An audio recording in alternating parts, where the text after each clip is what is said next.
Salut, je vais vous présenter le nouveau système de permission de OneForAll version 2, donc les groupes et les permissions.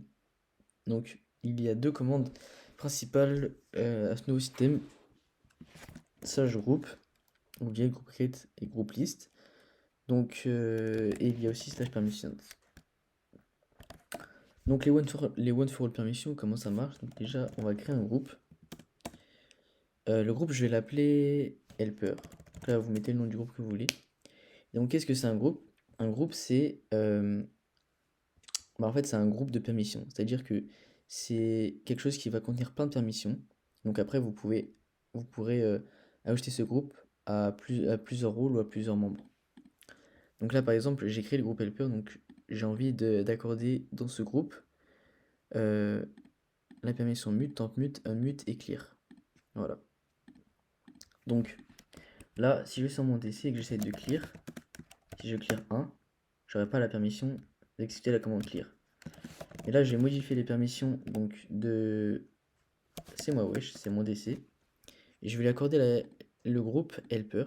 Donc là, toutes les permissions du groupe helper, elles se sont mutées sur c'est moi wesh parce que c'est moi wesh fait partie du groupe helper. Je sauvegarde. Donc là, je pourrais clear. Je pourrais clear les messages, par exemple, de c'est moi wesh. Voilà. Donc là, la commande, euh, les commandes qui sont accordées marchent. Par exemple, j'ai envie d'accorder la permission, une permission à un membre ou à un rôle. Là, j'ai accordé la commande backup au rôle mentor. Donc, pas besoin de créer de groupe vu que j'ai modifié que pour une personne la permission. J'ai envie que ce soit que les mentors qui ont la permission de créer des backups. Donc, je vais mettre pour utiliser la commande backup. Voilà. Donc là, CMOWesh n'a pas CMOWesh a le rôle mentor. Je vais lui enlever. Et donc là, si je crée une backup, ou si je fais backup list, il n'a pas la permission. Mais au moment où je vais lui mettre le rôle mentor, il aura la permission d'utiliser la commande backup list. Voilà. Je peux aussi voir les permissions que CMOWesh a en faisant un info user général. Et là, on voit son groupe ainsi que ses commandes. Imaginons j'ai envie de modifier l'unique permission de CMOWesh et de lui accorder la permission. J'ai envie de lui retirer le groupe helper et j'ai envie de lui accorder la permission de créer des embeds. Donc là, j'ai juste envie de lui accorder à lui seul la permission de créer des embeds.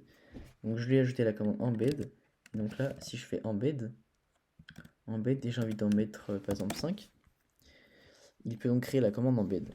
Si je lui retire cette permission, donc c'est moi wesh, si je lui retire la permission de créer des embeds et je sauvegarde, il n'aura plus la permission de créer des embeds. Voilà.